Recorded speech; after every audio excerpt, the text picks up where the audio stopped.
নবী আশ্চর্য হয়ে গেলেন, এত গভীর রাত্রে আমি হালকা করে আওয়াজ দিলাম, আপনি কি ঘুমান?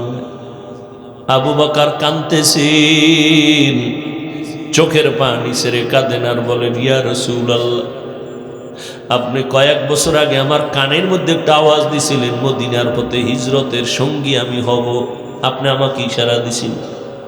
আল্লাহর জাতের কসম, আমি আবু বকর যত ব্যস্তই থাকি সারাদিন, তবে রাতের একটা সেকেন্ড আমি ঘুমাই না।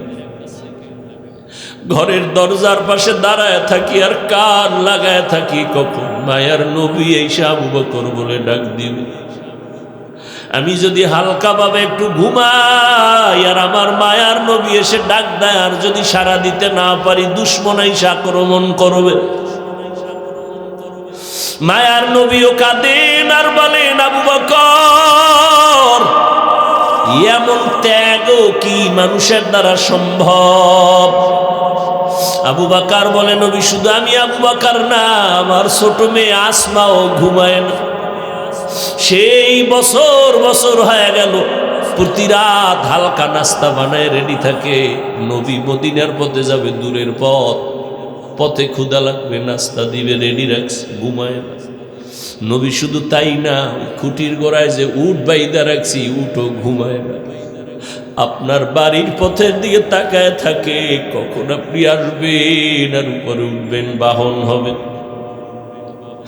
মায়ার নবী আবু বকরকে নিয়ে বের হয়ে গেলেন, চলো আর মক্কায় থাকা যাবে না। নবী ঘর থেকে বের হইয়া চলে গেলেন বাইতুল্লাহ। বাইতুল্লাহর দেওয়াল ধইরা কয়, বাইতুল্লাহ, আজ আমি তোমারে ছাইরা চলে যাইতেছি। মনে চায় না জন্মভূমি ছাইরা যাই। ও বাইতুল্লাহ, গোপনে গোপনে কত নামাজ তোমার দিকে ফিরে পড়েছে, মন চায় না, কিন্তু আমার বংশের আপন লোকেরা আমারে থাকতে দিল না। ও বাইতুল্লাহ, আজকে বিদায় নিতেছি চোখের পানি নিয়ে, তবে একদিন আমি হাসি মুখে তোমার সামনে হাজির হয়ে যাব, বিজয়ের মিছিল দিয়া। মায়ার নবী কান্না করে করে বিদায় সামনে যায়, মদিনার পথে আবার ফিরে ফিরে মক্কার দিকে তাকায়, জন্মভূমি। দুনিয়াতে আইসা একবার আব্বা বলিয়া ডাক দিতে পারি না, আমার কপালে আমি বড় ইয়তীম। আমার বংশের কেউ আমার একটু সম্মানের নজরে দেখলো না। আমি 6 বছরে মা পর্যন্ত হারাইয়া আমি মায়ের ডাকও পাই নাই। 8 বছরে আমার দাদা আব্দুল মুত্তালিবের আমি হারায় ফেলছি। আমার জীবন বড় কষ্টের। ওই মক্কার মানুষ বুঝলো না। আমি তায়েফের ময়দানে কালেমার দাওয়াতের জন্য গেছি। ওই তায়েফের বড় বড় কাফের লিডারেরা বাচ্চাদের লেলিয়ে দিছে, বলে মক্কার পাগল আসছে, পাথর মাইরা তারায়া দাও তাড়াতাড়ি। মক্কার পাগল বইলা ওই কাফেরদের বাচ্চাগুলো পাথর নিয়ে বৃষ্টির মতো নবীর শরীরে মারতেছে। যেই নবীর শরীরে মশা মাছি পড়ে না হারাম, ওই নবীর শরীরে কাফের সন্তানেরা পাথর মেরে রক্ত ঝরাইতেছে, বৃষ্টির পানির মতো পাথর পড়ে। নবীর শরীর মোবারক থেকে রক্ত ভরিয়া জুতা আটকায় গেছে। আমার মাওলা সইতে পারেন না, ডাক দিয়া কয়, জিবরাইল কই, জলদি করে যাও, আমার নবীর সালাম দাও। আমি নবীর কান্না বরদাস্ত করতে পারি না। এখনই বলো, নবী চাইলে তায়েফের জমিন উল্টাই ওদের মেরে ফেলো। জিবরাইল আইসা কয়, নবী আল্লাহ পাঠাইছেন, আপনার কান্না বরদাস্ত করা যায় না। আপনি এখন বলেন তায়েফের জমিন উল্টায় সব মেরে ফেলি। আপনার বিরোধিতা যারা করে আল্লাহর অর্ডার মেরে ফেলবো। নবী কয়, মারবা না, আল্লাহ আমাকে রহমতের নবী করিয়া পাঠাইছেন, ওদের মারিও না। ওরা আজকে হয়তো আমারে চিনে না, আমি কে। ওরা যদি জানতো আমি বড় ইয়তীম, আমি বাবা হারা বড় অসহায়, মা হারা অসহায়। ওরা জানে না আমি জীবনে আব্বা বলে ডাকতে পারি নাই, আমার ঘর নাই, থাকার মতো জায়গা নাই। ও নবীর আশেকের দল, আমার নবী তাদের জন্য দোয়া করিয়া বিদায় নিলেন। ওই নবীর মুহাব্বত যাদের সিনায় জমা হইয়া গেছে, ও আল্লাহর বান্দার, আজকে তুমি নেতার পিছনে দৌড়াও, দলের পিছনে দৌড়াও, একটা মেয়ের পিছনে দৌড়াইয়া মায়েরে মানো না, বাবারেও মানো না, একটা মেয়ের ভালোবাসায় পড়িয়া জীবন দিয়া দাও। ওরে যারা নবীর মুহাব্বতের আশিক, নবীর মুহাব্বত অন্তরে যাদের জমা হয়ে গেছে, ওরা নবীর বিরুদ্ধে কথা বরদাস্ত করতে পারে না। ওরা নবীর বিরোধী কথা শুনলে পাগলের মতো হয়ে যায়, ময়দানে জীবন দেওয়ার জন্য প্রস্তুত হয়ে যায়। অথচ আজকে তুমি মুসলমান, নবীর আশিক, তুমি নবীর সুন্নতগুলো জবাই করতেছো রে বাবা। একবারও তোমার নামাজে পাওয়া যায় না, মা বাবার খেদমতে পাওয়া যায় না। এ যুবক, এত বড় বক্তা হইয়াও মা বাবার খেদমতের এখনো চেষ্টা করি, জুতা সোজা করার সুযোগ পাইলে করি। অথচ তুমি ক্লাস 8-এ পড়ো, তুমি মা বাবার সামনে যাইয়া খেদমত তো করোই না, বরং নিজের প্যান্ট শার্ট খুইলা ফালাইয়া রাখো। মায়েরে মনে করছো সে একটা চাকরানি দুইয়া রাখবে, অথচ তোমার তো দরকার ছিল মায়ের মশারিটা তুমি টানাইয়া দিবা। মা যখন রান্না বান্না করতে করতে আজান হয়ে গেছে, তুমি ঝাড়ু ঘরটা দিয়া ঝাড়ু দিয়া খেদমত করবা, তুমি একটু খেদমত করবা। তোমার জামা কাপড় তুমি ধুইবা, মায়েরটাও ধুইয়া দিবা। তোমার বিছানা রেডি করে মশারি টানাইবা, মায়েরটাও টানাইয়া দিবা। অথচ তুমি মাকে চাকরানির মতো খেদমত করাইলা, আবার মায়ের সাথে কত খারাপ ব্যবহার করলা। তুমি জানো না তোমার ব্যবহারে মা গোপনে পানি ফেলছে, চোখের পানি। ওই মা বাবার চোখের পানি তোমার কথার কষ্টের কারণে ফেলেছে, কিন্তু মা কখনো বরদোয়া দেয় নাই, যদি দিত তুমি সঙ্গে সঙ্গে ধ্বংস হয়ে যাইতা। ওই মা বাবা বরং কান্না কইরা মাওলার কাছে দোয়া করছে, আল্লাহ আমার সন্তানটারে পরীক্ষায় পাশ করাইও। ওই মা বাবার কান্নার কারণে তুমি পরীক্ষায় ভালো নাম্বার পেয়েছো। ওই মা বাবার চোখের পানি দোয়ার কারণে আজকে তুমি ভালো চাকরি পেয়েছো, আজকে তুমি ভালো বেতন পাও। ওই মা বাবার দোয়ার কারণে, কান্নার কারণে বাড়ি গাড়ির মালিক, চেয়ারের মালিক হয়েছো।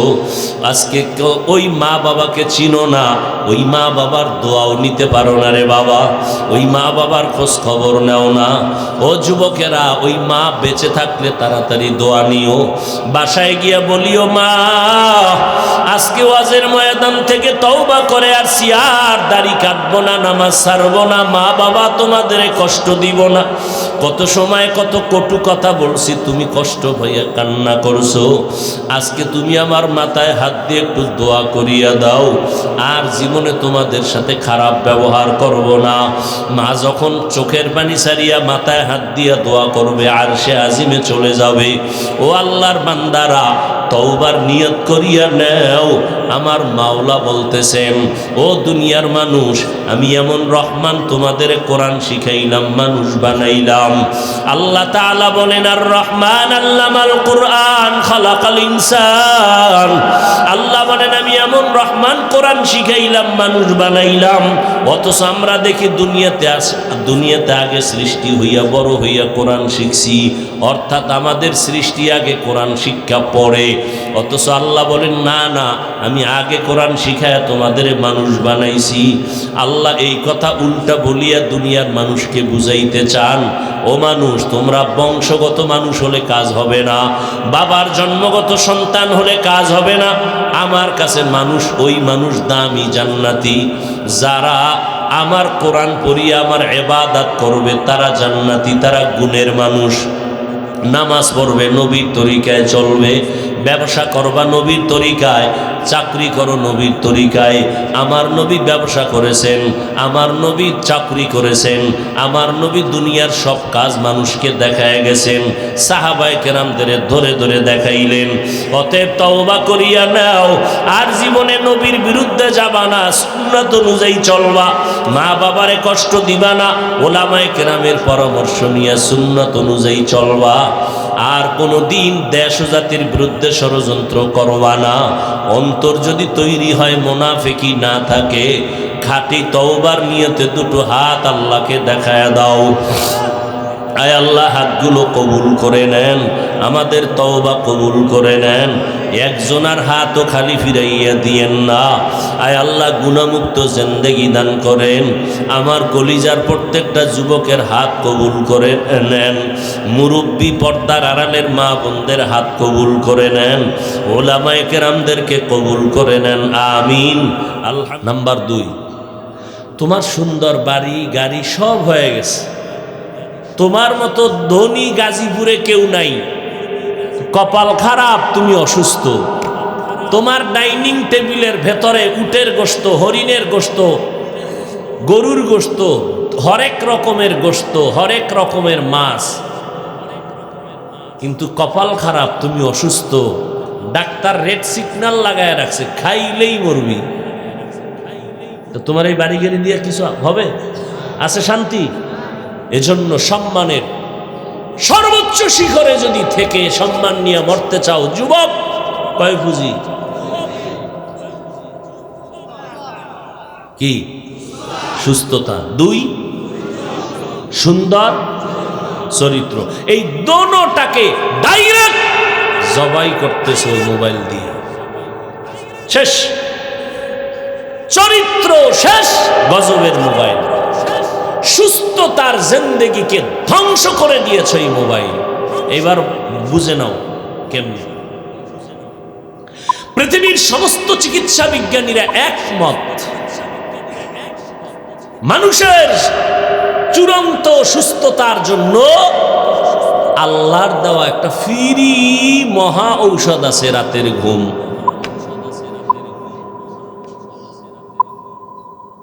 শুধু ঔষধ না মহা ঔষধ? টাকা দিয়া না ফ্রি? সে ঔষধটা কি? দিনের না রাতের? এখন রাতের ঘুম মানে কি 12 ঘন্টা সন্ধ্যার ঘুম না? আমাকে হুজুরগো কথা তো বিশ্বাস কম করো, এই জন্য বারবার দলিল দিতেছি। গুগলে ঢুকতে কই, কারণ ওখানে সব তোমাকে গুরুরা বসা, প্যানওয়ালা, টাইওয়ালা, শার্টওয়ালা, সব বড় বড় কলামি ডাক্তার, গবেষক। এরা তারিখ দিয়ে রাখছে, কোন ডাক্তার বলছেন রাতের ঘুম শরীরের মহা ঔষধ, ফ্রি, কবে বলছেন, কোন দেশের গবেষক, সব ডিটেলস ওখানে দেওয়া আছে। সন্ধ্যা রাতের ঘুম শরীরের ক্ষতি, শেষ রাতের ঘুম শরীরের ক্ষতি, মধ্যরাতের ঘুম শরীরের মহা ঔষধ, ফ্রি। বলো তো বাবা, এই ঘুমটা নষ্ট করলো কি? হ্যাঁ, এইবার সার্চ দিবা আবার অ্যান্ড্রয়েড মোবাইলে শরীরের কি কি ক্ষতি হয়। আমগো হুজুরগো কথা না, তোমগো গুরুদের কথা।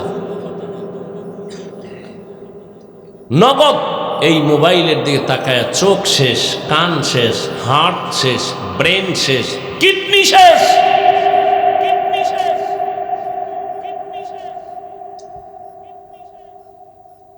তুমি নিজে তাকায় তাকায় একটু ভাবো তো বাবা।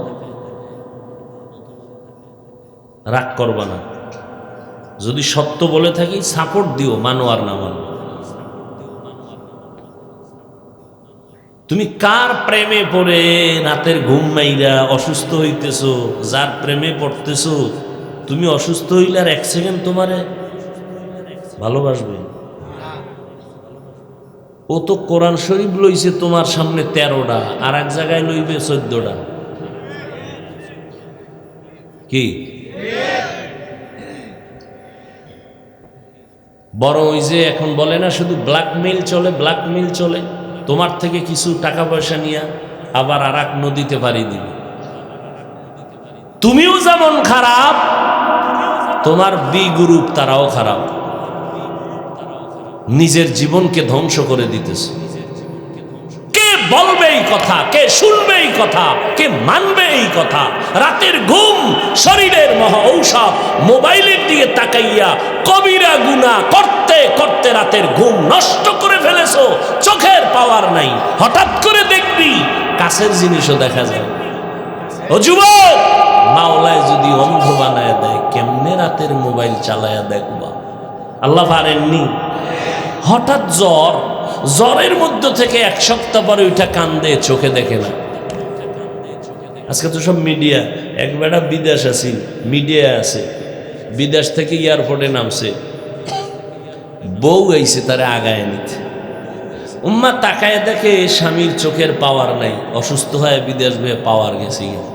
বউ আস্তে পিছন দিক ঘুইরা অন্য গাড়ি নিয়ে চলে গেছে। এই স্বামী চাই না। কিসের জিন্দেগি নিয়ে বাহাদুরি করো? অথচ তোমার নিয়ে মানুষ নাচবে সম্মানে, তোমার পা থাকবে উপরে, মানুষের মাথা থাকবে তোমার পায়ের নিচে। সেটা টাকা দিয়ে নয়, তোমার চরিত্র দিয়ে, তোমার সুস্থতা দিয়ে। তুমি জানো আজকে তো আমি হুজুরে বয়ান করি, ইউটিউব খোলো, সেদিন এক ডাক্তার লেকচার দিচ্ছেন 42 মিনিট, সামনে সব টাইওয়ালারা বসা, ঢাকাতে, নাম বলবো না, তুমি খুঁজে নাও। 42 মিনিট লেকচার দিলেন, সামনে সব টাইওয়ালারা বসা। লেকচারের হেডিং হলো রসুলের একটা হাদিসের একটা শব্দ। আমি শুনতে থাকলাম উনি কি কয়, রসুলের হাদিস কুইয়া একটা শব্দ দিয়ে এমন কিছু তথ্য দিলেন যা আমি আগে জানতামই না। সামনে সব টাইওয়ালারা শুনতেছে হা করে। এরপরে কিছু থিওরি দিলেন শেষ দিক দিয়ে, নগদ শরীরের সুস্থতায়। বললেন, ভাইরা আপনারা আমার কথাটা অক্ষরে লিখে রাখেন, জীবনে কোনো দিন সুস্থ থাকতে হলে সকালে ঘুমাবেন না। নাম্বার 2, ঘুম থেকে উঠেই বাসি মুখে 1 গ্লাস পানি পান করবেন, কুলি করবেন না। বাসি মুখে 1 গ্লাস পানি পান করবেন, পরে কুলি হোক, অজু হোক, ফ্রেশ হোক, ভিন্ন। নাম্বার 3, মৃত্যু পর্যন্ত কোনোদিন পানি দাঁড়াইয়া পান করবেন না। সমস্ত বৈজ্ঞানিকরা একমত, গবেষকরা একমত, দাঁড়াইয়া পানি পান করলে কিডনির উপরে আক্রমণ হয়। রসুল 1500 বছর আগে কি কইছেন? দাঁড়ায় কিছু খাইও না, পান করো না। বৈজ্ঞানিকরা গবেষণা করছে, মুহাম্মদ এটা কেন বলল? সিদ্ধান্ত দিল মুহাম্মদের প্রত্যেকটা থিওরি শুধু সুন্নাত আর পরকালের সওয়াব না, প্রত্যেকটা থিওরি মানুষের দুনিয়ার লাইনে শরীরের মহা ঔষধ। আমি তো ব্রাশ করি, মেসওয়াক করি, বহুদিন পরীক্ষা করে দেখছি মেসওয়াকের দ্বারা মুখের দুর্গন্ধ আর পরিষ্কার যেই পরিমাণ হয়, দুর্গন্ধ যায়। পৃথিবীর শ্রেষ্ঠ টাকা দিয়ে শ্রেষ্ঠ ব্রাশ কিনলেও মুখের দুর্গন্ধ মেসওয়াকের মতো ক্লিয়ার হয় না। আমি তো আর ব্রাশ একটা কিনি না, আমার তো আর বাজারে যাওয়ার উপায় নাই। গেলি কয় হুজুর কি কথা হয়, সেলফি বাথরুমটা বাইরে দিই, দরজা একজনে দাঁড়ায় গেছে। আমি কি তুই ঢুকলি না কেন?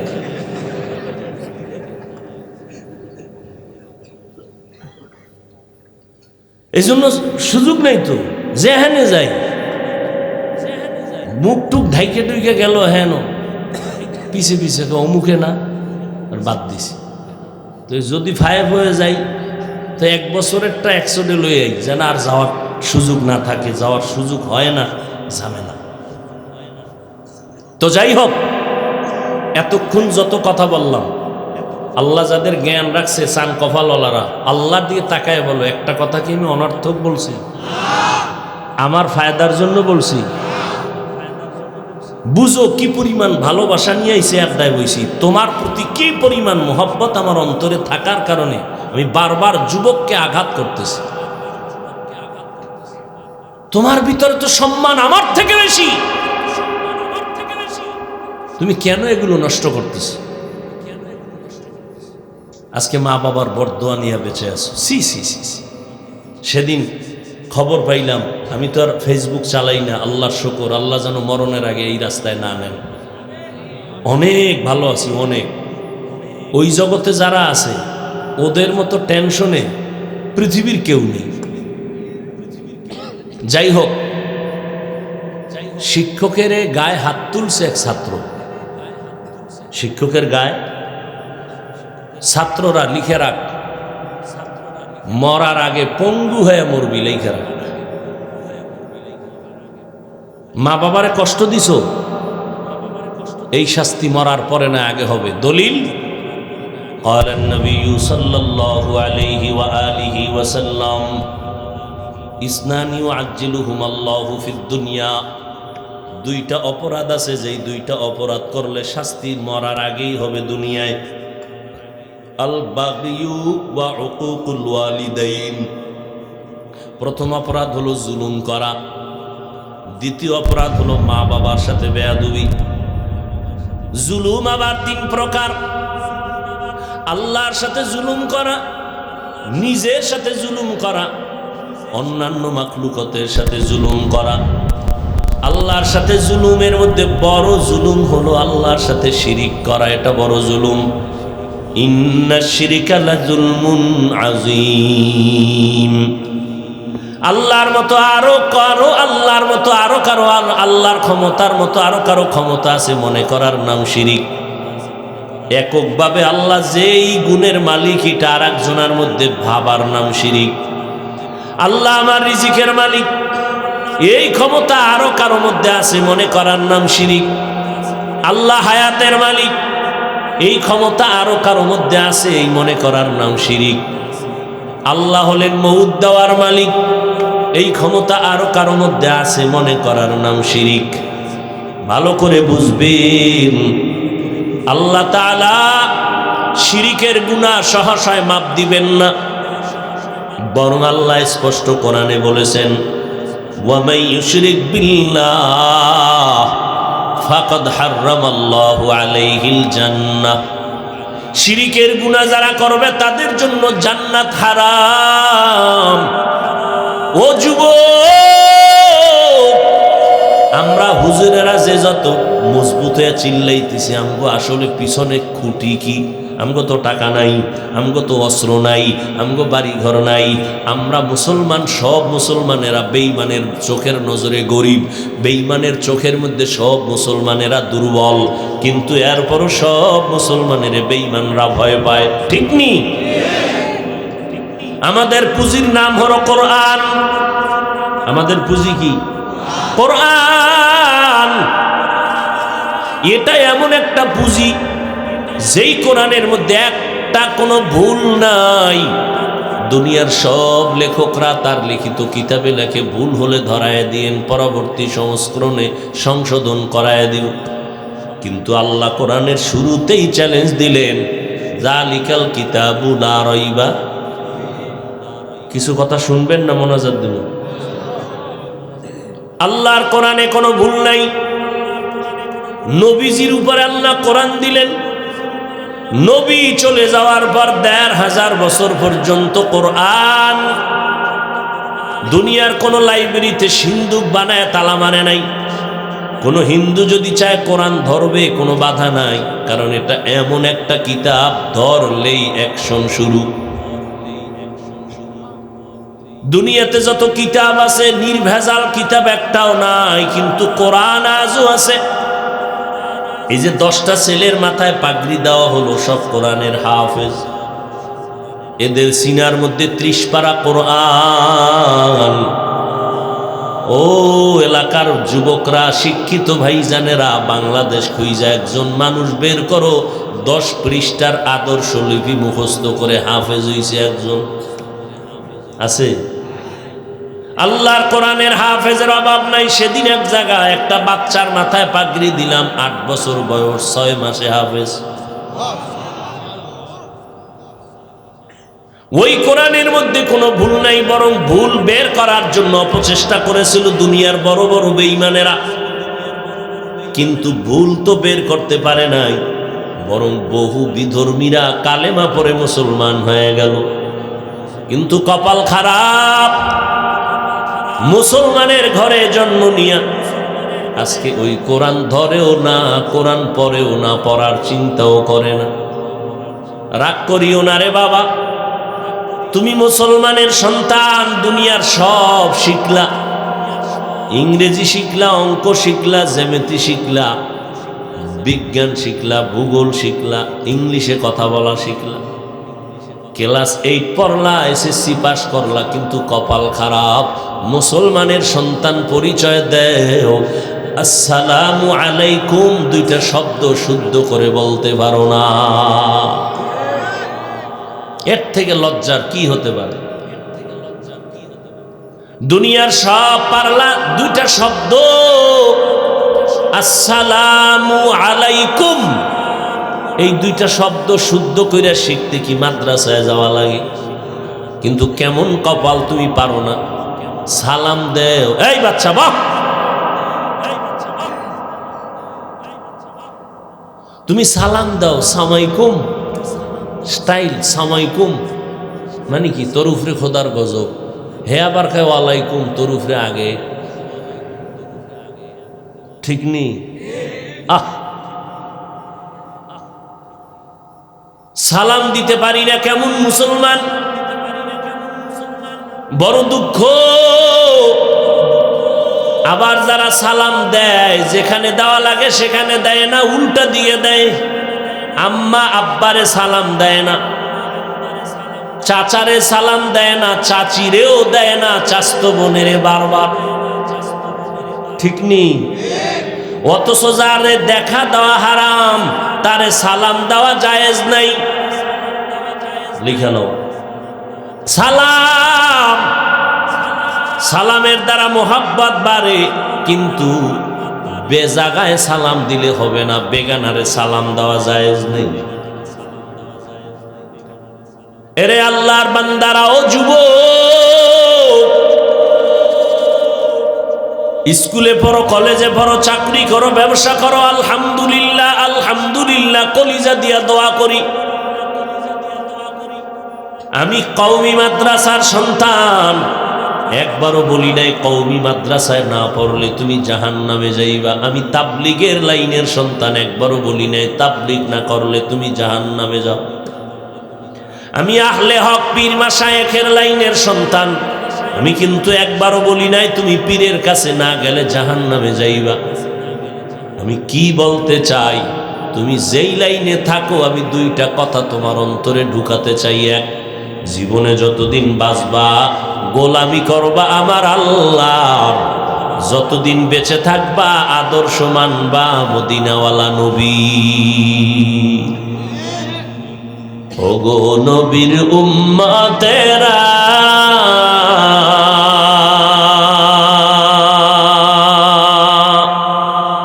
হয়ে আজি দিশাহারা,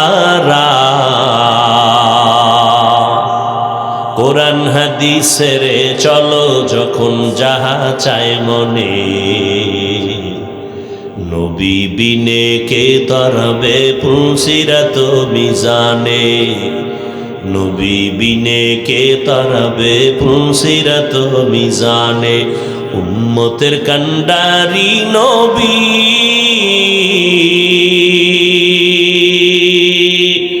কাঁদছেন উম্মতের লাগি, এখনো কাঁদেন নবীজি শুয়ে মদিনার পানে, নবী বিনে কে তারাবে পুলসিরাত মিজানে, নবী বিনে কে তারাবে পুলসিরাত মিজানে। ও মায়ার নবীর মায়ার উম্মত, একটু জবাব দিও। আমার নবীর মতো দামি কোন পীর, কোন মুফতি, কোন মুহাদ্দিস, কোন বক্তা, আমার নবীর থেকে কোন দামি ডাক্তার, কোন ইঞ্জিনিয়ার, কোন ডক্টর, কোন বৈজ্ঞানিক, কোন দার্শনিক ছিল নি? তাল মিলায় না, বুঝা শুনে কইও। ছিল, আছে, আসবে। এইবার বলো, ওই নবীর আদর্শের থেকে ভালো কোনো আদর্শ ভিন্ন কারো কাছে আসেনি? আল্লাহর কসম, যদি একজন শিক্ষিত ভাই দাঁড়ায় বলতে পারো হাফিজ ভাই, মদিনার নবীর আদর্শ ছাড়া আর একজনের কাছে আরো সুন্দর আদর্শ আছে, নাম কও। আল্লাহর কসম, আমি নবীরটা বাদ দিয়া তারটা গ্রহণ করব, আসেনি? বলো। তাহলে নবীরটাই শ্রেষ্ঠ, এটা স্বীকার করো। নবীরটাই শ্রেষ্ঠ, ঠিক? এবার আমি বলবো, ওই নবীর শ্রেষ্ঠ আদর্শের মধ্যে নখ কাটার নিয়ম আসেনি? যুবক ভাইরা, আসেনি? নবীর ওই আদর্শের মধ্যে চুল কেমনে কাটবা নিয়ম আসেনি। তুমি নবীরটা বাদ দিয়া বেঈমানের লাইনে গেছো কেন? কারণ কি? কোনো স্বার্থ আছে? থাকলে কও। এখানেও আমি কসম খাইয়ে বললাম, আল্লাহর কসম, যদি একজনে দাঁড়ায় ক হাফিজ ভাই বেঈমানের লাইনে চুল যদি কাটেন চোখের পাওয়ার বাড়বে, একটা কও, ছয়টা না, একটা কও যে একটা উপকার আছে। বেঈমানের লাইনে যদি চুল কাটা হয় তো মাথা ঠান্ডা থাকে, গরম হয় না, স্বাস্থ্য ভালো থাকে, শিক্ষকরা নাম্বার বাড়ায় দেয় পরীক্ষার, আব্বা আম্মা দোয়া বাড়ায় দেয়, হুজুরেরা দোয়া বাড়ায় দেয়। একটা উপকারের কথা কও না, আমি ওদিকে যাব, আমি ওই লাইনে চুল কাটবো। যুবক ভাইরা, আছে কোনো লাইন উপকারের? তাহলে খামোখা এরকম আকাম কেউ করে, এটা লাভ থাকলে না করে যে না ওই লাইনে গেলে লাভ আছে। নবীরটা ছাড়লা কেন? তোমার কাছে মুহাম্মদের আদর্শ ভাল লাগে না?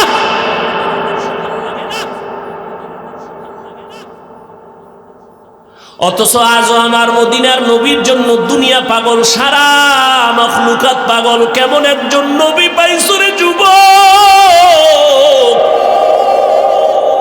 যেই নবী রাস্তা দিয়া হাঁটেন। আরে আমরা, তুমি মনে করতেছো আমরা হুজুরেরা করি? আরে তুমি পড়ো, লাইব্রেরিতে যাও। হিন্দুদের গুরু নবীর ব্যাপারে কি মন্তব্য করেছে খুলো, বই খুলো। সমস্ত বিধর্মীরা নবীর ব্যাপারে কি সুন্দর বাণী পেশ করেছেন, খুলো।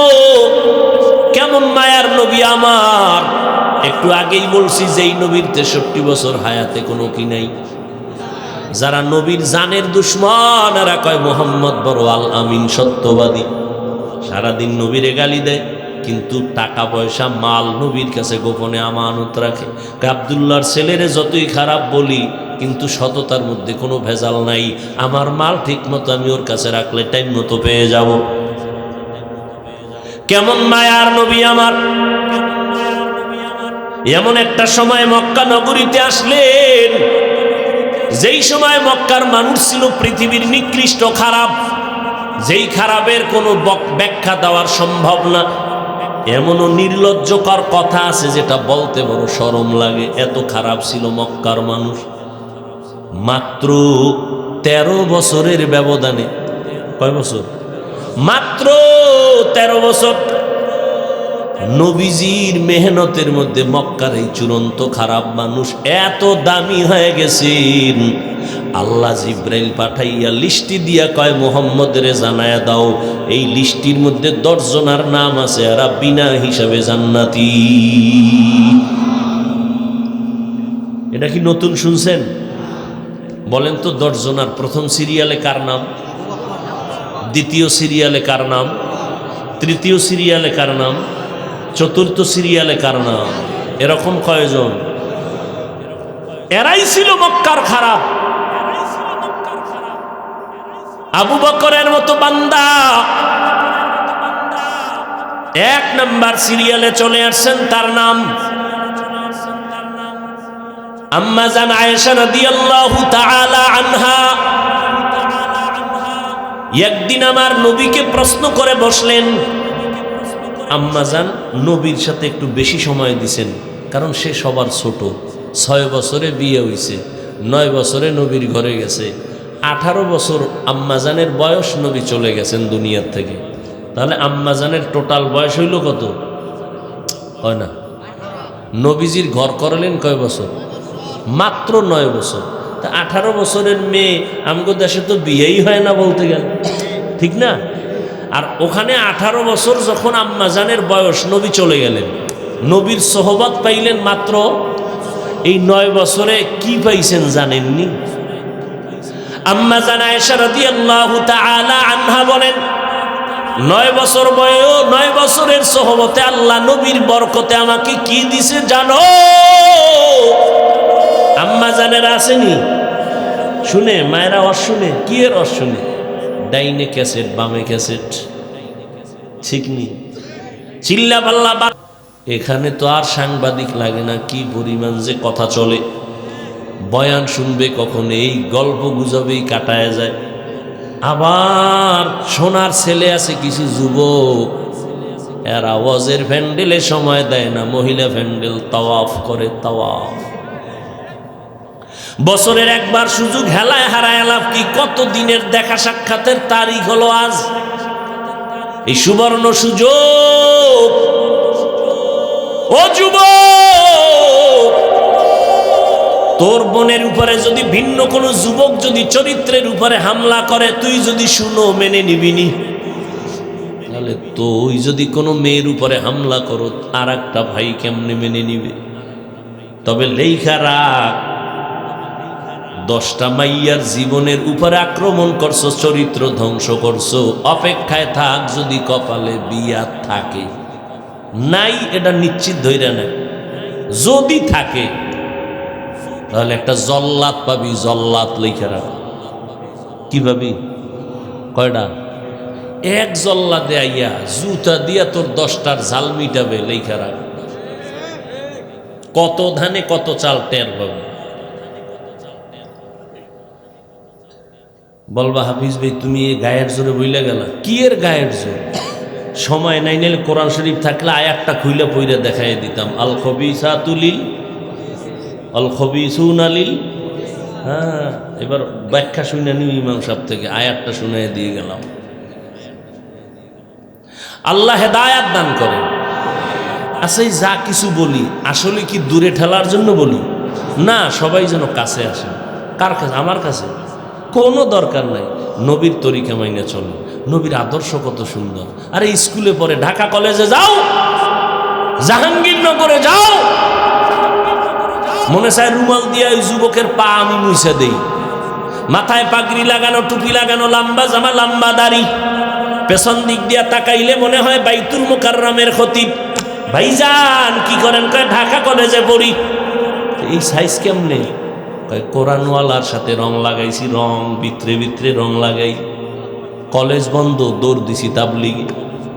কলেজ বন্ধ পাইছি, দৌড় দিছি আল্লাহওয়ালার সোহবতে, রং লাগাই দিছি রং।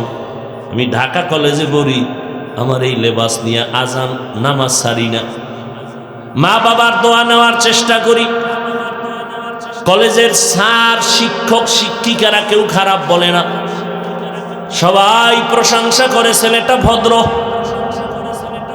ও যুবক, শুরু থেকেই কিন্তু তম্বু সাইজের উপরেই আছি, কারণ এ জমিনের ফুটন্ত গোলাপ হইল আমার কলিজার যুবক। জানো না মদিনার নবী কি বইলে গেছে তোমার ব্যাপারে? নবী কয়, বুড়ারা আমি মুহাম্মদের বিরোধিতা করেছে, যুবকেরা আমার উপকার করেছে। ও যুবক,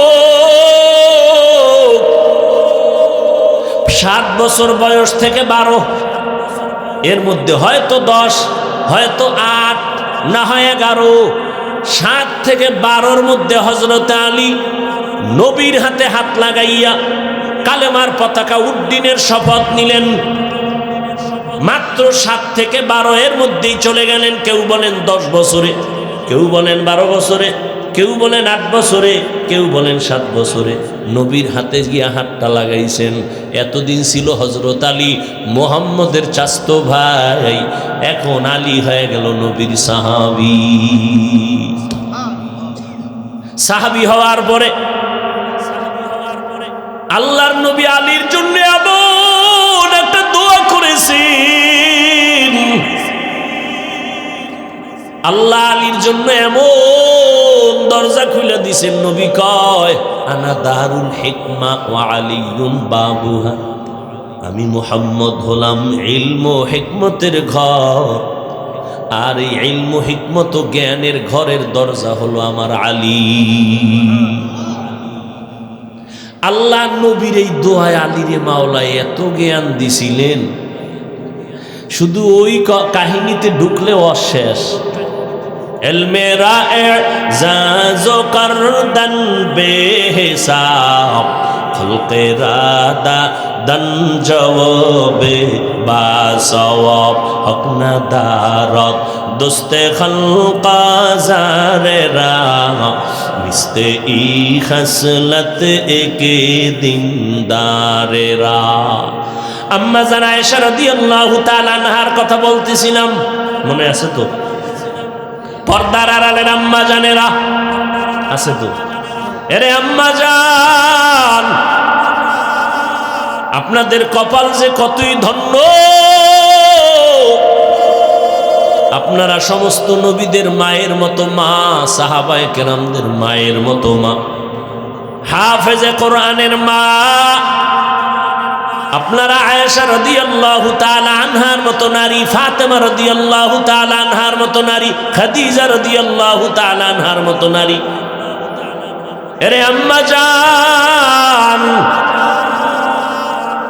এই জমিনে আপনাদের মতো ধন্য কেউ নাই।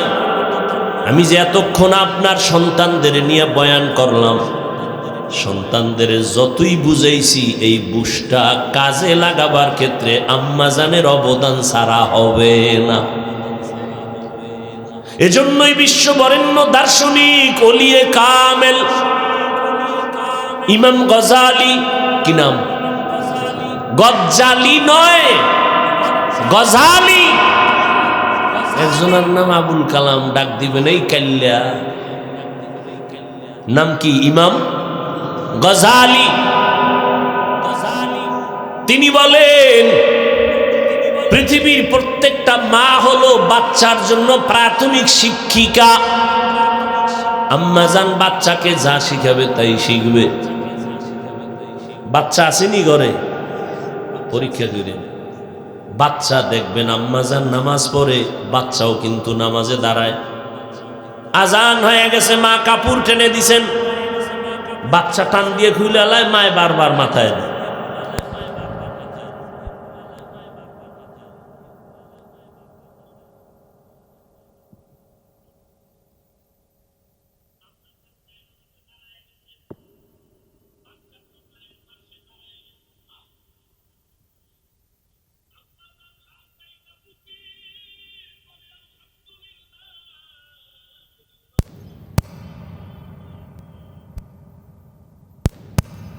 না মা কি পরে, বাচ্চা খালি মাছের মতো ঠোঁটে বাড়ি মেরে, ঠিক নেই?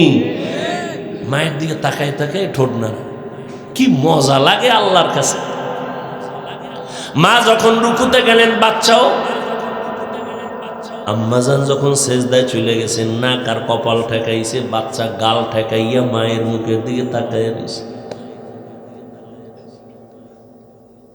এবার দেখে মা ঠোঁট নাড়া, ও ওই মাছের মতো ঠোঁট নাড়ায়। ও মাওলার কাছে মজা লাগে, আল্লাহ গাই ফিরিস্তা। হাদিসে নবী বলেন, আস-সাজিদু ইয়াসজুদু আলা কদামির রহমান। সেজদাকারী যখন সেজদা দেয়, আমি রহমানের কদমে সেজদা দেয়। আল্লাহ কাই ফেরেশতা, এই বাচ্চাটা ঠোঁট নাড়ায় কেন? আল্লাহর মা ঠোঁট নাড়ায়, এই জন্য বাচ্চাও নাড়ায়। ওর মা কি কয়? সুবহানা রাব্বিয়াল আ'লা। আল্লাহ কয়, ও ফেরেশতা লেখ, এই বাচ্চাও বলে সুবহানা রাব্বিয়াল আ'লা। এই বাচ্চার আমল নামা নাই, যত সওয়াব মায়ের আমল নামায় লেখা দাও। আতিনা ফি দারে দুনিয়া না হাসান, আতিনা ফি দারে উকবানা হাসান, ইয়া গিয়াসাল মুস্তাগীসিন ইহদিনা লিফতিখারা বিল উলুমে ওয়াল গিনা। হর গোড়ি দে মে কতু তৈয়ার হে, जो न मांगे उससे तू बेजार है। আম্মা জান আয়েশা রাদিয়াল্লাহু তাআলা আনহার কথা বলতেছিলাম। ও পর্দার আড়ালের আম্মা জানেরা, খেয়াল করেন, এই দুনিয়াতে, দুনিয়ার লাইনে যত ভালো ভালো সন্তান আছে, সব কিন্তু আপনাদের অবদান। এসপি সাহেবের ব্যবহার অনেক ভালো, ডিসি সাহেবের ব্যবহার ভালো, এমপি সাহেবের ব্যবহার ভালো, ওসি সাহেবের ব্যবহার ভালো, চেয়ারম্যানের ব্যবহার ভালো, মাওলানার ব্যবহার ভালো, মুফতি সাহেবের ব্যবহার ভালো। আল্লাহর কসম, এগুলো তার ব্যক্তিগত বাহাদুরি না, সব হলো মায়ের অবদান। আম্মাজানের আচরণ, আম্মাজানের আদর্শ ভালো হওয়ার কারণে সন্তান ভালো হয়েছে। খোঁজ নিয়ে দেখেন ওসি সাহেবের ভালো হওয়ার পিছনে কারণ মা। আমার বুঝাবার সময় নেই। আগামী শুক্রবার ঢাকা মাতুয়াইল মাদ্রাসার মাহফিল নিয়ে আসি, এক কঠিন পেরেশানি। আপনাদের মাহফিল খরচ হইব, একদিনই করছেন, আমারটাও একদিন। আপনাদের খরচ হয়তো 2, 3, 4 লাখ সর্বোচ্চ, ঠিক নেই?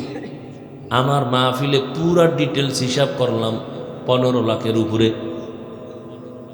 শুক্রবার সকাল 10টায় বয়ান শুরু হয়ে যাবে, রাত্র 12টা পর্যন্ত জুমার নামাজ মাঠে হবে। আল্লাহর কাছে কান্নাকাটি ছাড়া কোনো পুঁজি নাই।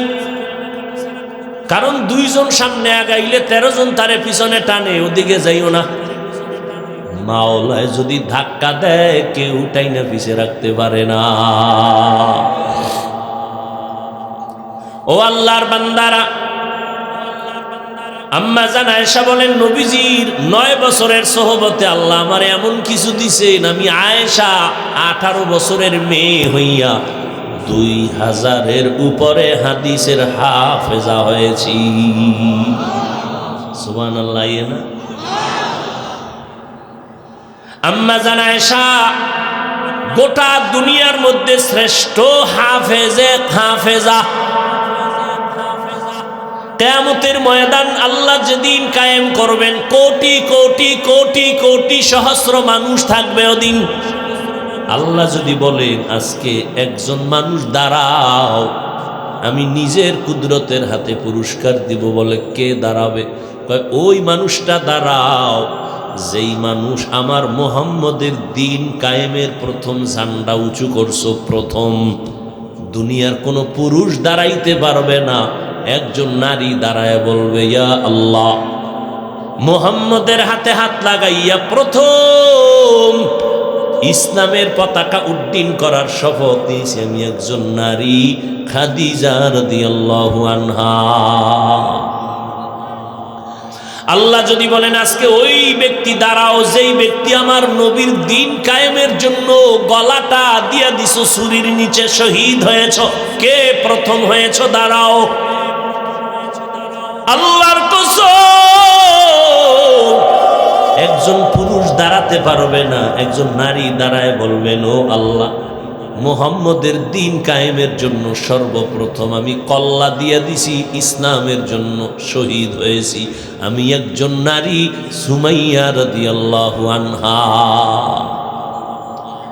এইভাবে যদি নারীর অবদানের কথা বলতে থাকি সারা রাত চলে যাবে। আরে আম্মা জান, আপনার সন্তানটাকে ডাক্তার বানাবেন, ইঞ্জিনিয়ার বানাবেন, তবে দাবি হলো আপনার সন্তানটারে আদর্শ কোরআন পড়নেওয়ালা ডাক্তার বানাইয়েন, আদর্শ কোরআন পড়নেওয়ালা ইঞ্জিনিয়ার বানাইয়েন। আপনার সন্তানটাকে কোরআন পড়নেওয়ালা আদর্শ প্রফেসর বানাইয়েন। তাসনিমা নাসরিনের মতো ডাক্তার বানাইয়েন না। দুনিয়ার মানুষের অভিশাপে মরার আগেই ভঙ্গু। সত্য কথাটা বলতে এত টেনশন কেন? আমি কি বরদোয়া করছি? বাস্তব যেটা এটা পঙ্গু না, কথা বলেন না। মা বাবার দোয়া কবুল হয়ে গেছে, কত হুজুরের আমরা দোয়া করছি। এই তাসনিমা নাসরিন কিন্তু কোরআন পড়নেওয়ালা, খুব খেয়াল করে, কোরআন নিয়ে রিসার্চ করছে, MBBS ডাক্তার। বোরকার বিরুদ্ধে কম লেখালেখি করে না এই আল্লাহর বান্দি, কিন্তু স্যার জীবন রক্ষায় বোরকা পইরা ফালান লাগছে বিমানবন্দর দিয়া। আমগো গ্রামে কয় যে যারে নিন্দে সে তাকে ফিন্দে। এই তাসনিমা নাসরিন কয় পর্দা নারীর উপর এটা একচেটিয়া জুলুম, আল্লাহ জালেম। নাউজুবিল্লাহ। না তো এমন ডাক্তারের আমগো দরকার নেই, আল্লাহ মাফ করেন। এই না 2 দিন আগে খবর শুনছি, আমি তো জানি না, যারা দেখে আমারে কয়। আপনারা যারা দেখছেন তারা একটু সাপোর্ট দিবেন। কেউ বাড়ি যাইতেছেন, তা আমার নিয়ে না যাইব, আপনারাও যাইবেন আমিও যাব কি, আর আপনারা যদি একটু থাকেন আমিও থাকি। ভালোবাসার নাম কি? এই যে আমার তুই ফালাই যাব, এই আকাম করেই তো আমাকে হুজুর জেলে ঢুকিয়েছে। জিহাদ চাই, জিহাদ চাই, পুলিশ দেখলে আমরা কেউ নেই। হ্যাঁ, আরো জোরে কও। এটাও ঠিক না? তাই ভালোই আকাম শিখছে জীবন। আল্লাহ সবাইকে হেদায়াত দান করুন।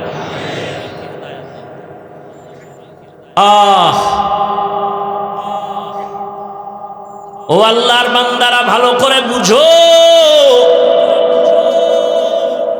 আরে আম্মা জানেরা ভালো করে বুঝবেন, নারীদের এত সম্মান।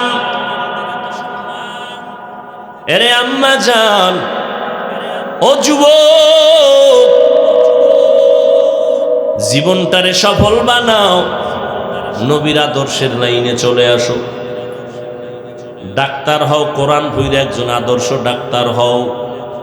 ইঞ্জিনিয়ার হও, কোরআন পড়ে আদর্শ ইঞ্জিনিয়ার হও। মেধাটারে কাজে লাগাও। এই যুবক, তুমি যেই ইংলিশ বই পড়া ইংলিশে কথা কও, এটা কি আসমান থেকে আইছে না কেউ লেখছে? আচ্ছা, ওই লোকটা কেমন কপালওয়ালা যে তার ইংলিশ লেখা বইটা সমস্ত কলেজের স্টুডেন্টরা কবুল করে নিছে। এখান থেকে কিছু বুঝার নাই যে এই লোকটা কেমন কপালওয়ালা, ওর বাড়িও চিনে না। চিনো যুবকেরা, তোমরা যারা পড়ো, চিনো? জীবনে দেখাও তো তার বইটা বুকে লাগাইয়ে পড়তেছে। তাহলে ওই লোকটার কপাল কত ভালো যে মরে যাওয়ার পরে একটা স্মৃতি তার এখনো। তোমার মতো সারা রাত মোবাইল চালাইলে এই হইতো? পাও ধরলে ফিরবা মোবাইলের গুণার থেকে? বলো তাই আমি পাও ধরো। মোবাইল চালাও, গুগলে যাও, ইউটিউবে যাও। এই যে ইউটিউবে গিয়ে কোরআন তেলাওয়াত শুনো, গুগলে গিয়ে সার্চ দাও সৌরজগৎ কেমনে বানাইছে, এটি গবেষণা করো, কাগজ কলমে লিখো। বছরকে বছর চলে যাবে, তোমার আকাম করার সময় কই আছে? কোনো সময়? লেখো, নিজের বডি নিয়ে গবেষণা করো। বড় বড় বৈজ্ঞানিকরা কালেমা পড়ে, ডাক্তাররা মুসলমান হয়ে যাইতেছে বিশ্বের। কেন? ওরাই মানুষ কাটে, গবেষণা করে। আরে ব্রেনটের মধ্যে এই পরিমাণ মেডিসিন, এই পরিমাণ থিওরি, এই পরিমাণ আল্লাহ মেটেরিয়ালস দিছেন, এগুলো গবেষণা করতে করতে ওরা আল্লাহর উপর ঈমান আইনে ফেলায়। তুমি তো এটি চিন্তাই করো। কেমন একজন মায়ার নবী আমার, যেই নবী রাস্তা দিয়ে চলতেছেন, পেছনে সাহাবায়ে কেরাম বারবার সালামের আওয়াজ। মায়ার নবীকে বলেন, নবী মানুষ নেই, সালামের আওয়াজ কইতো নাই। কয় জঙ্গলের প্রাণীরা জানছে আমি নবী আসছি, সালাম দিতেছে। কেমন একজন নবী পাইলি রে বাবা, যেই নবী রাস্তা দিয়ে যখন হাঁটেন, দুপার্শ্বের গাছ নত হইয়া নবীরে সম্মান করে।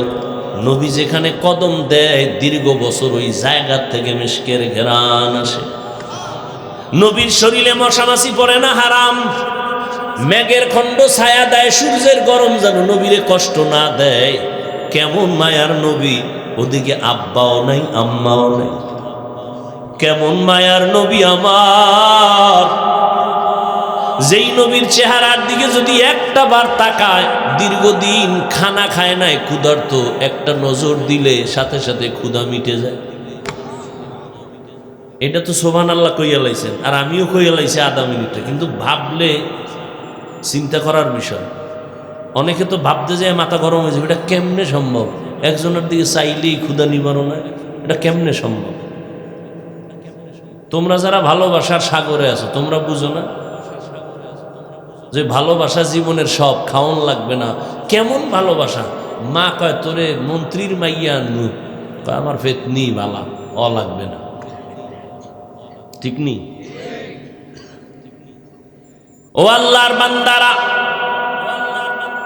কেমন মায়ার নবী আমার। নবীর একজন আশেক পাগল খেজুরের বাগানে পানি দেয়, হঠাৎ করে আওয়াজ আসছে, মদিনার নবী জমিন থেকে চলে গেছে। নবীর আশেক যেই পাত্রটায় পানি উঠাইয়া খেজুরের বাগানে পানি দেয়, পাত্রটারে ফালাইয়া আসমানের দিকে তাকায়, কয় আল্লাহ আমার কলিজার মোহব্বতের নবী যদি দুনিয়ায় না থাকে আমারে রাইখা লাভ কিরে আল্লাহ। আমার এই দুইটা চোখ আমি রিজার্ভ রাখছি, আমার নবীরে দেখা কলিজা ঠান্ডা করো। ওই নবী যদি না থাকে তুমি আমারে অন্ধ বানায় দাও। এই দুই চোখ দিয়া মুহাম্মদ ছাড়া আর কাউকে দেখতে চাই না, অন্ধ বানায় দাও। কেমন একজন মায়ার নবীর যুবক, ঘরের চারপাশ দিয়ে দুশমনরা তরবারি নিয়ে দাঁড়ায় গেছে, আজ রাতকে মুহাম্মদের জবাই করবে। নবী ভেতরে আল্লাহর কাছে কান্না করে, আল্লাহ কি করব? আল্লাহ কয় আপনি পেরেশান হবেন না, আমার অস্ত্র আছে আপনার হাতে দেই। কোরআন শরীফের আয়াতগুলো পড়েন আর এক মুষ্টি বালু হাতের মধ্যে নিয়ে ফু দেন, দম করেন, আর ঘরের চারদিকে বালুটা ছিটাইয়া দেন। ওদের চোখে লাগবে, পাওয়ার নষ্ট হয়ে যাবে। আমার মায়ার নবী আয়াত পইরা বালুর মধ্যে ফু দিয়া ছিটাইয়া দিলেন, ওদের চোখে লাগছে, ডলতেছে। নবী কয় বের, আল্লাহ কয় বের হয়ে যান। নবী একটা হাঁটতে হাঁটতে নবী চলে গেলেন পার্শ্বে আবু বকরের ঘরে। রাতের গভীরে গিয়া ডাক দিছেন, ইয়া আবু বাকার। নবী হালকা আওয়াজে কথা বলছেন। আবু বকর বলেন, লাব্বাইক ওয়া সা'দাইকা ইয়া রাসূলুল্লাহ, আমি হাজির। নবী আশ্চর্য হয়ে গেলেন, এত গভীর রাত্রে আমি হালকা করে আওয়াজ দিলাম, আপনি কি ঘুমান? আবু বকর কাঁদতেছেন, চোখের পানি ছেড়ে কাঁদেন আর বলেন, ইয়া রাসূলুল্লাহ, আপনি কয়েক বছর আগে আমার কানের মধ্যে একটা আওয়াজ দিছিলেন, মদিনার পথে হিজরতের সঙ্গী আমি হব। আপনি আমাকে ইশারা দিছিলেন। আল্লাহর জাতের কসম, আমি আবু বকর যত ব্যস্তই থাকি সারাদিন, তবে রাতের একটা সেকেন্ড আমি ঘুমাই না। ঘরের দরজার পাশে দাঁড়ায় থাকি আর কান লাগায় থাকি, কখন মায়ার নবী এসে আবু বকর বলে ডাক দিবে।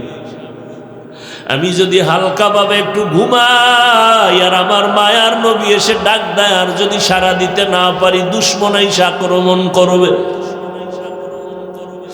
মায়ার নবীও কাঁদেন আর বলেন, আবু বকর, এমন ত্যাগও কি মানুষের দ্বারা সম্ভব? আবু বকর বলে, নবী শুধু আমি আবু বকর না, আমার ছোট মেয়ে আসমাও ঘুমায় না। সেই বছর বছর হয়ে গেল, প্রতি রাত হালকা নাস্তা বানায় রেডি থাকে। নবী মদিনার পথে যাবে, দূরের পথ, পথে ক্ষুধা লাগবে, নাস্তা দিবে, রেডি রাখছে, ঘুমায় না। নবী শুধু তাই না, খুঁটির গোড়ায় যে উট বাইদা রাখছি, উটও ঘুমায় না। আপনার বাড়ির পথের দিকে তাকায় থাকে, কখন আপনি আসবেন আর উপরে উঠবেন, বাহন হবে। মায়ার নবী আবু বকরকে নিয়ে বের হয়ে গেলেন, চলো আর মক্কায় থাকা যাবে না। নবী ঘর থেকে বের হইয়া চলে গেলেন বাইতুল্লাহ। বাইতুল্লাহর দেওয়াল ধইরা কয়, বাইতুল্লাহ, আজ আমি তোমারে ছাইরা চলে যাইতেছি। মনে চায় না জন্মভূমি ছাইরা যাই। ও বাইতুল্লাহ, গোপনে গোপনে কত নামাজ তোমার দিকে ফিরে পড়েছে, মন চায় না, কিন্তু আমার বংশের আপন লোকেরা আমারে থাকতে দিল না। ও বাইতুল্লাহ, আজকে বিদায় নিতেছি চোখের পানি নিয়ে, তবে একদিন আমি হাসি মুখে তোমার সামনে হাজির হয়ে যাব, বিজয়ের মিছিল দিয়া। মায়ার নবী কান্না করে করে বিদায় সামনে যায়, মদিনার পথে আবার ফিরে ফিরে মক্কার দিকে তাকায়, জন্মভূমি। দুনিয়াতে আইসা একবার আব্বা বলিয়া ডাক দিতে পারি না, আমার কপালে আমি বড় ইয়তীম। আমার বংশের কেউ আমার একটু সম্মানের নজরে দেখলো না। আমি 6 বছরে মা পর্যন্ত হারাইয়া আমি মায়ের ডাকও পাই নাই। 8 বছরে আমার দাদা আব্দুল মুত্তালিবের আমি হারায় ফেলছি। আমার জীবন বড় কষ্টের। ওই মক্কার মানুষ বুঝলো না। আমি তায়েফের ময়দানে কালেমার দাওয়াতের জন্য গেছি। ওই তায়েফের বড় বড় কাফের লিডারেরা বাচ্চাদের লেলিয়ে দিছে, বলে মক্কার পাগল আসছে, পাথর মাইরা তারায়া দাও তাড়াতাড়ি। মক্কার পাগল বইলা ওই কাফেরদের বাচ্চাগুলো পাথর নিয়ে বৃষ্টির মতো নবীর শরীরে মারতেছে। যেই নবীর শরীরে মশা মাছি পড়ে না হারাম, ওই নবীর শরীরে কাফের সন্তানেরা পাথর মেরে রক্ত ঝরাইতেছে, বৃষ্টির পানির মতো পাথর পড়ে। নবীর শরীর মোবারক থেকে রক্ত ভরিয়া জুতা আটকায় গেছে। আমার মাওলা সইতে পারেন না, ডাক দিয়া কয় জিবরাইল কই, জলদি করে যাও, আমার নবীর সালাম দাও, আমি নবীর কান্না বরদাস্ত করতে পারি না। এখনই বলো, নবী চাইলে তায়েফের জমিন উল্টাই ওদের মেরে ফেলো। জিবরাইল আইসা কয় নবী, আল্লাহ পাঠাইছেন, আপনার কান্না বরদাস্ত করা যায় না, আপনি এখন বলেন তায়েফের জমিন উল্টায় সব মেরে ফেলি, আপনার বিরোধিতা যারা করে আল্লাহর অর্ডার মেরে ফেলবো। নবী কয় মারবা না, আল্লাহ আমাকে রহমতের নবী করিয়া পাঠাইছেন, ওদের মারিও না। ওরা আজকে হয়তো আমারে চিনে না, আমি কে। ওরা যদি জানতো আমি বড় ইয়তীম, আমি বাবা হারা বড় অসহায়, মা হারা অসহায়, ওরা জানে না আমি জীবনে আব্বা বলে ডাকতে পারি নাই, আমার ঘর নাই, থাকার মতো জায়গা নাই। ও নবীর আশেকের দল, আমার নবী তাদের জন্য দোয়া করিয়া বিদায় নিলেন। ওই নবীর মুহাব্বত যাদের সিনায় জমা হইয়া গেছে, ও আল্লাহর বান্দার, আজকে তুমি নেতার পিছনে দৌড়াও, দলের পিছনে দৌড়াও, একটা মেয়ের পিছনে দৌড়াইয়া মায়েরে মানো না, বাবারেও মানো না, একটা মেয়ের ভালোবাসায় পড়িয়া জীবন দিয়া দাও। ওরে যারা নবীর মুহাব্বতের আশিক, নবীর মুহাব্বত অন্তরে যাদের জমা হয়ে গেছে, ওরা নবীর বিরুদ্ধে কথা বরদাস্ত করতে পারে না। ওরা নবীর বিরোধী কথা শুনলে পাগলের মতো হয়ে যায়, ময়দানে জীবন দেওয়ার জন্য প্রস্তুত হয়ে যায়। অথচ আজকে তুমি মুসলমান, নবীর আশিক, তুমি নবীর সুন্নতগুলো জবাই করতেছো রে বাবা। একবারও তোমার নামাজে পাওয়া যায় না, মা বাবার খেদমতে পাওয়া যায় না। এ যুবক, এত বড় বক্তা হইয়াও মা বাবার খেদমতের এখনো চেষ্টা করি, জুতা সোজা করার সুযোগ পাইলে করি। অথচ তুমি ক্লাস 8-এ পড়ো, তুমি মা বাবার সামনে যাইয়া খেদমত তো করোই না, বরং নিজের প্যান্ট শার্ট খুইলা ফালাইয়া রাখো, মায়েরে মনে করছো সে একটা চাকরানি দুইয়া রাখবে। অথচ তোমার তো দরকার ছিল মায়ের মশারিটা তুমি টানাইয়া দিবা। মা যখন রান্না বান্না করতে করতে আজান হয়ে গেছে, তুমি ঝাড়ু ঘরটা দিয়া ঝাড়ু দিয়া খেদমত করবা, তুমি একটু খেদমত করবা। তোমার জামা কাপড় তুমি ধুইবা, মায়েরটাও ধুইয়া দিবা। তোমার বিছানা রেডি করে মশারি টানাইবা, মায়েরটাও টানাইয়া দিবা। অথচ তুমি মাকে চাকরানির মতো খেদমত করাইলা, তো করাইলা, আবার মায়ের সাথে কত খারাপ ব্যবহার করলা। তুমি জানো না তোমার ব্যবহারে মা গোপনে পানি ফেলছে, চোখের পানি। ওই মা বাবার চোখের পানি তোমার কথার কষ্টের কারণে ফেলেছে, কিন্তু মা কখনো বরদোয়া দেয় না, যদি দিত তুমি সঙ্গে সঙ্গে ধ্বংস হয়ে যাইতা। ওই মা বাবা বরং কান্না কইরা মাওলার কাছে দোয়া করছে, আল্লাহ আমার সন্তানটারে পরীক্ষায় পাশ করাইও। ওই মা বাবার কান্নার কারণে তুমি পরীক্ষায় ভালো নাম্বার পেয়েছো, ওই মা বাবার চোখের পানি দোয়ার কারণে আজকে তুমি ভালো চাকরি পেয়েছো, আজকে তুমি ভালো বেতন পাও। ওই মা বাবার দোয়ার কারণে, কান্নার কারণে বাড়ি গাড়ির মালিক, চেয়ারের মালিক হয়েছো। আজকে ওই মা বাবাকে চিনো না, ওই মা বাবার দোয়াও নিতে পারো না রে বাবা, ওই মা বাবার খোঁজ খবর নেও না। ও যুবকেরা, ওই মা বেঁচে থাকলে তাড়াতাড়ি দোয়া নিও, বাসায় গিয়া বলিও, মা আজকে ওয়াজের ময়দান থেকে তওবা করে আসছি, আর দাড়ি কাটবো না, নামাজ ছাড়বো না, মা বাবা তোমাদের কষ্ট দিব না। কত সময় কত কটু কথা বলছি, তুমি কষ্ট হইয়া কান্না করছো। আজকে তুমি আমার মাথায় হাত দিয়ে একটু দোয়া করিয়া দাও, আর জীবনে তোমাদের সাথে খারাপ ব্যবহার করব না। মা যখন চোখের পানি ছাড়িয়া মাথায় হাত দিয়া দোয়া করবে, আর সে আজিমে চলে যাবে। ও আল্লাহর বান্দারা, তওবার নিয়ত করিয়া নেও। আমার মাওলা বলতেছেন, ও দুনিয়ার মানুষ, আমি এমন রহমান, তোমাদের কোরআন শিখাইলাম, মানুষ বানাইলাম। আল্লাহ তাআলা বলেন, আর রহমান আল্লামাল কোরআন খালাকাল ইনসান। আল্লাহ বলেন, আমি এমন রহমান, কোরআন শিখাইলাম, মানুষ বানাইলাম। অথচ আমরা দেখি দুনিয়াতে আগে সৃষ্টি হইয়া বড় হইয়া কোরআন শিখছি, অর্থাৎ আমাদের সৃষ্টি আগে, কোরআন শিক্ষা পড়ে। অথচ আল্লাহ বলেন, না না, আমি আগে কোরআন শিখায়া তোমাদের মানুষ বানাইছি। আল্লাহ এই কথা উল্টা বলিয়া দুনিয়ার মানুষকে বুঝাইতে চান, ও মানুষ, তোমরা বংশগত মানুষ হলে কাজ হবে না, বাবার জন্মগত সন্তান হলে কাজ হবে না। আমার কাছে মানুষ, ওই মানুষ দামি, জান্নাতি। যারা আমার কোরআন পড়িয়া আমার ইবাদত করবে, তারা জান্নাতি, তারা গুণের মানুষ। নামাজ পড়বে, নবীর তরিকায় চলবে, ব্যবসা করবা নবীর তরিকায়, চাকরি করো নবীর তরিকায়। আমার নবী ব্যবসা করেছেন, আমার নবী চাকরি করেছেন, আমার নবী দুনিয়ার সব কাজ মানুষকে দেখায় গেছেন, সাহাবায়ে কেরামদের ধরে ধরে দেখাইলেন। অতএব তওবা করিয়া নাও, আর জীবনে নবীর বিরুদ্ধে যাবা না, সুন্নাত অনুযায়ী চলবা, মা বাবারে কষ্ট দিবা না, ওলামায়ে কেরামের পরামর্শ নিয়ে সুন্নাত অনুযায়ী চলবা।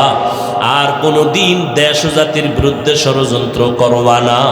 অন্তর যদি তৈরি হয়, মুনাফিকি না থাকে, খাঁটি তওবার নিয়তে দুটো হাত আল্লাহকে দেখায় দাও। আয় আল্লাহ, হাতগুলো কবুল করে নেন, আমাদের তওবা কবুল করে নেন। একজনের হাতও খালি ফিরাইয়া দিয়েন না। আয় আল্লাহ, গুনাহমুক্ত জিন্দেগি দান করেন। আমার কলিজার প্রত্যেকটা যুবকের হাত কবুল করে নেন। মুরব্বী, পর্দার আড়ালের মা বোনদের হাত কবুল করে নেন। ওলামায়ে কেরামদেরকে কবুল করে নেন। আমিন।